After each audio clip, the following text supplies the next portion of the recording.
All right, so now that we've gone over the basics of setting up your timeline and getting your interface ready for color grading, we should lay out an overall plan or strategy for how we're going to go about making our corrections.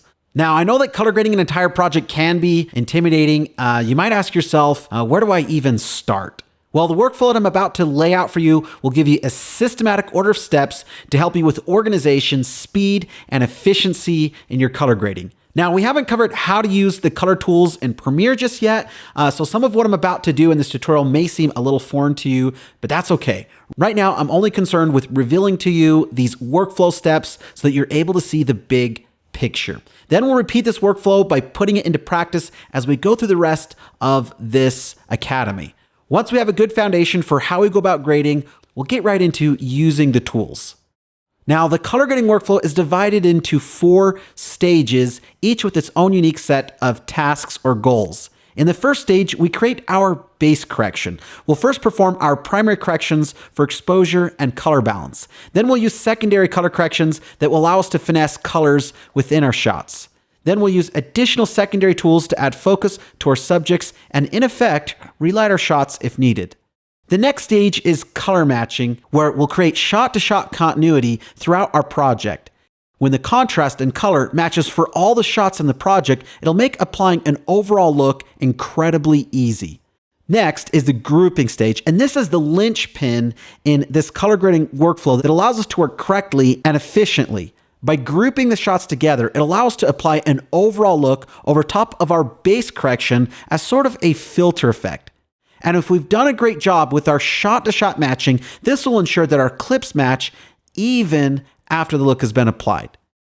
Lastly, we get to the really fun part of color grading, and that is the look creation stage, where we can change the mood of a scene, suggest a time of day, add a contextual or location-based look, or apply a popular or stylized look that helps support the emotion in the story.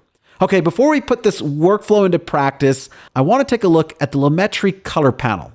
The panel is divided into 6 sections: the basic correction panel, the creative panel, curves, color wheels and match panel, the HSL secondary panel, and finally, the vignette panel.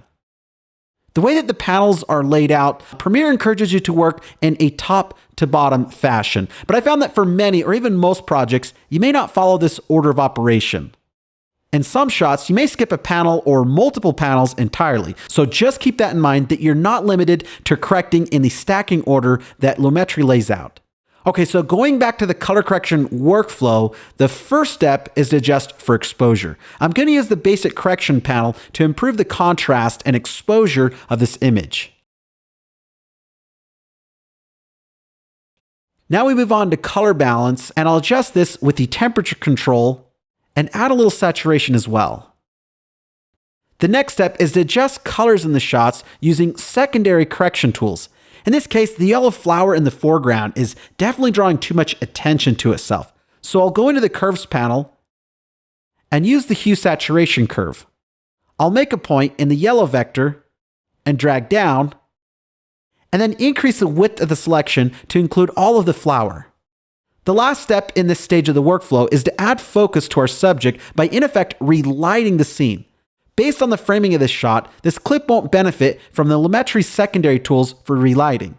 So let's repeat the first stage of the workflow on another clip where it will work well. I'll move on to the next shot and make sure I'm adjusting the master clip so that every time this clip appears in the timeline, it'll already be corrected. Now I'll adjust the exposure,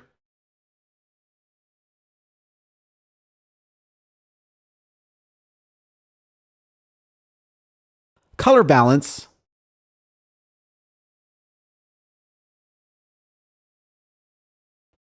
secondaries, and then in the vignette panel, adjust the exposure around the edges of the frame to help draw the viewer's attention towards our subject. Okay, looking good. Now, the next stage in this workflow is shot-to-shot matching. I'll move to the next shot, and again, select Master, go to the Color Wheels and Match section, and hit the Comparison View button. What this does is it gives us a side-by-side view between the current clip and any other section of the edit. We just need to move the playhead in this case to the first shot. I'll match the shot of the woman to the 2 shot. Give me just a minute to do that.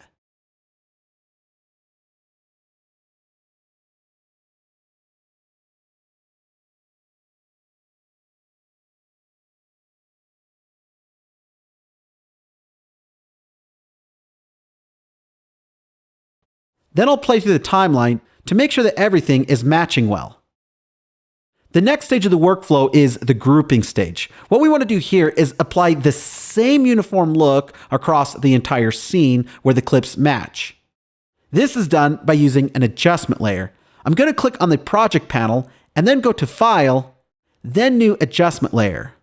I'll then drag the adjustment layer to the video track above my sequence and size it so it stretches over the entire scene. Now, when we make adjustments to the adjustment layer, it'll affect the entire scene or all the clips underneath. And since we know we did a good job with our shot-to-shot matching, any look that we create stays consistent as we move from shot to shot. Now that we've grouped our scene together using an adjustment layer, we can move on to the final stage in the workflow, the look creation stage. As I mentioned before, we can alter the mood or time of day, create looks that suggest a specific location, or add a stylized or popular look of our own. In this case, we're going to apply a popular look similar to what we have seen in major Hollywood feature films. So with the adjustment layer selected, I'll open the Lumetri Creative panel. I'm going to start with one of the preset speed looks called SL Blue Ice. I'll select it from this menu. Then I'll dial the intensity of the look back to taste, increase the vibrance, and reduce the saturation. Looking good. I'll play the sequence back so you can see how the look translates from one shot to the next. So to summarize, we first performed our primary and secondary color corrections on all the clips in our project, and this creates our base correction. Next, we perform shot-to-shot matching so that all of our clips match as we play across them. We then group the clips together using an adjustment layer, and then finally, using that adjustment layer, we created an overall look that supports the story.